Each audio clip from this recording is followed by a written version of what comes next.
حضرت ذوالنون مصری کو دیکھا اور اس نے دیکھ کر سوچا سب آ کر کے مجھے ایسی للچائی ہوئی نظر سے دیکھتے ہیں جیسے قصاب کی دکان پر گوشت کے لوتھڑے کو لوگ للچائی ہوئی نظر سے دیکھتے ہیں ایسے سب، لیکن آج ذوالنون آ کر نظریں جھکاتے ہیں، سلام کرتے ہیں۔ میں نے پوچھا، اس لڑکی نے پوچھا کیا بات ہے ذوالنون؟ تو آپ نے فرمایا میں نے رات بھر کی پوری قیمت دے دی ہے، آج رات تم کو میرے ساتھ گزارنا ہے۔ لڑکی نے کہا کیا مطلب؟ فرمایا بیٹی آج ہم رات کو نماز پڑھیں گے۔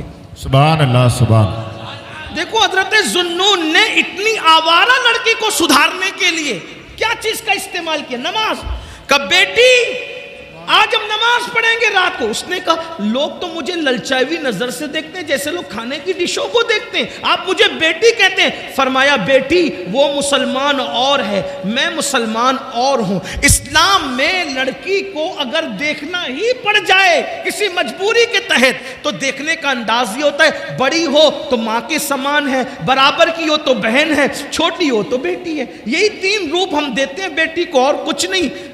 نماز پڑھے۔ کہا بابا میں نے تو کبھی نماز پڑھا ہی نہیں، میں مسلمان ہوں، میں نے کبھی نماز نہیں پڑھا، مجھے نماز پڑھنی نہیں آتی۔ ذوالنون مصری نے کہا کوئی بات نہیں، وضو کرو، میرے پیچھے کھڑی ہو جاؤ، جیسے میں کروں میری نقل کرو۔ ہائے ہائے ہائے، توجہ کریں، یہ نماز ہے، جیسے میں کروں میری نقل کرو۔ کھڑی ہو گئی۔ ذوالنون مصری نے قرآن پڑھا۔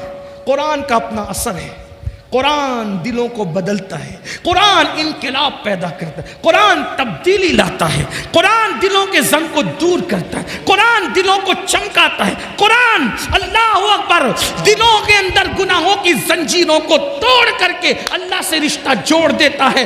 23 سال کی قلیل مدت میں عرب کے بوریا نشینوں کو جو آسمان ہدایت کا تارا بنایا تھا وہ اللہ کی کتاب پڑھ کے بنایا تھا، قرآن کی برکتوں سے بنایا تھا۔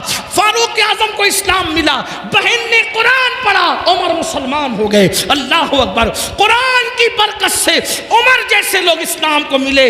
قرآن، میرے آقا فرماتے ہیں بعض شہر ایسے ہیں جو جنگ کی وجہ سے فتح ہوئے ہیں، مدینہ ایسا شہر ہے جس کو ہم نے قرآن کی برکت سے فتح کیا ہے۔ اللہ اکبر، اندازہ کریں سبحان اللہ سبحان ہے۔ اللہ۔ حضرت ذوالنون مصری نے قرآن پڑھنا شروع کیا۔ وہ لڑکی ناچ گانے اور تماشوں میں اتنی ڈوبی ہوئی تھی اس کو کبھی رونا ہی نہیں آیا تھا، لیکن آج جب حضرت ذوالنون مصری نے قرآن پڑھا تو وہ ہمک ہمک کر ہچکیاں لے کر کے رو رہی تھی۔ ذوالنون قرآن پڑھتے جا رہے تھے اور اس کی آنکھوں میں آنسو آ رہے تھے۔ کہتے ہیں گناہوں کے دھبوں کو جو دل پہ لگ جاتے ہیں 7 سمندر کا پانی بھی دھل نہیں پاتا، مگر ندامت کے آنسو دل پہ لگنے والے دھبوں کو دھل دیا کرتے ہیں۔ موتی بنا کے شان کریمی نے چن لیے قطرے جو تھے میرے عرق انفعال کے، شرمندگی اور ندامت کے آنسو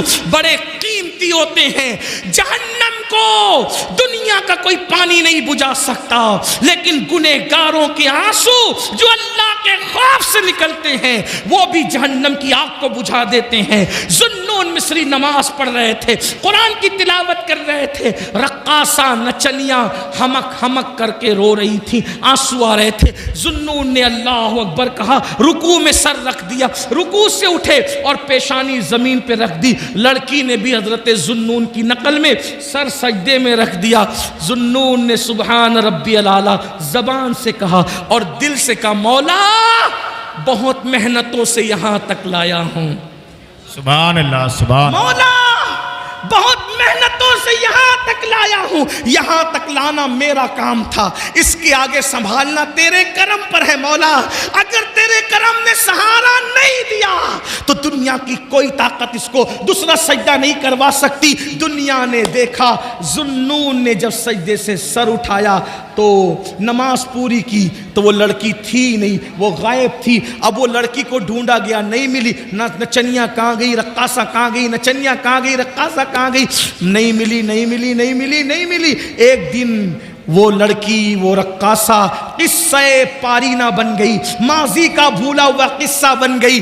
اچانک ذوالنون مصری ایک وقت رات کے آخری پہر میں نماز تہجد کے بعد مصروف ذکر اذکار تھے، ایسے میں حضرت سیدنا ذوالنون مصری کو غیب سے آواز آتی ہے، ذوالنون، ذوالنون، میرے یار، میرے دوست، میرے ولیہ کا انتقال ہو گیا ہے، جاؤ اس کے جنازے میں شرکت کرو، اسے کاندھا دو، اسے کفن سونپو، اسے قبر میں لٹاؤ۔ ذوالنون مصری آنکھ کھلی، گئے، کیا دیکھا؟ حضرت ذوالنون نے جیسے ہی کپڑا ہٹایا، جیسے ہی کپڑا ہٹایا، پیروں کے نیچے سے زمین کھسک گئی، کوئی اور نہیں تھا، وہی وہ رقاصہ اور نچنیاں تھی۔ چند دنوں پہلے حضرت ذوالنون نے جس کو سجدہ کروایا تھا، ایک سجدہ، وہی رقاصہ، وہی نچنیاں تھی جس کا لاشا پڑا ہوا تھا چہرے پر حضرت ذوالنون نے جب وہ کپڑا ڈال دیا، یہ تو عورت ہے، یہ وہی عورت ہے جس کو میں نے پہلا سجدہ کرایا تھا، لیکن عورت ہے، نہلانے کے لیے عورتیں چاہیے، کفن پہنانے کے لیے عورتیں چاہیے۔ حضرت ذوالنون شہر میں واپس آئے، اور واپس آنے کے بعد حضرت ذوالنون نے چند عورتوں کو ساتھ لیا، مردوں کو ساتھ لیا، اور خواتین سے کہا چلو کسی ولیہ کو غسل دینا ہے، کفن پہنانا ہے۔ جب گئے، جب سارا مجمع وہاں پہنچا تو وہاں کچھ نہیں تھا، کوئی نہیں تھا۔ حضرت ذوالنون پریشان تھے، یا اللہ وہ لاشا کہاں چلا گیا، وہ لاشا کہاں چلا گیا؟ تو ایک نور کا خط لکھا ہوا دیکھا، ذوالنون جو ہمارے ہو جاتے ہیں ہم کسی اور کے کفن دفن کا محتاج بھی نہیں رکھتے،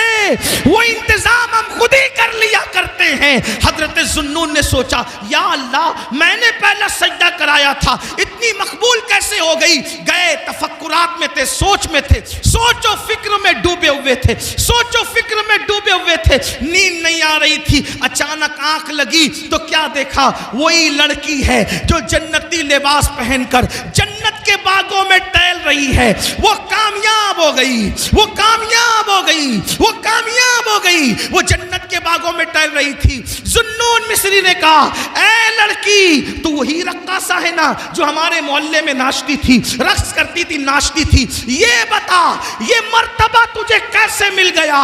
تو اس لڑکی نے کہا، ذوالنون، ایک سجدہ جو میں نے تمہارے ساتھ خلوص دل سے کیا تھا، اس سجدے سے سر اٹھانے سے پہلے اللہ نے مجھے مقام ولایت عطا کر دیا تھا، مجھے ولایت کا منصب عطا کر دیا تھا۔ یہ ایک سجدہ جسے تو گرا سمجھتا ہے، یہ ایک سجدہ جسے تو گرا سمجھتا ہے، ہزار سجدوں سے دیتا ہے آدمی کو نجات۔ وہ سجدہ جس سے روح زمین کانپ جاتی تھی، وہ سجدہ جسے روح زمین کانپ جاتی تھی، اسی کو آج ترستے ہیں منبر و محراب۔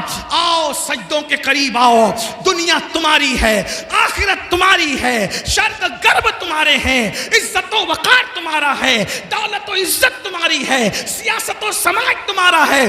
تم اللہ کے ہو جاؤ۔ من کان للہ کان اللہ لہو، جو اللہ کا ہو جاتا ہے پوری کائنات اس کی ہو جاتی ہے۔ اللہ کے بندو، یہ ساری کامیابی کا راز صرف 10 منٹ ہے۔ سبحان اللہ، سبحان اللہ، صرف 10 منٹ نکالنے کا آج سے عہد کر لو، ارادہ بولو، وعدہ کرتے ہو؟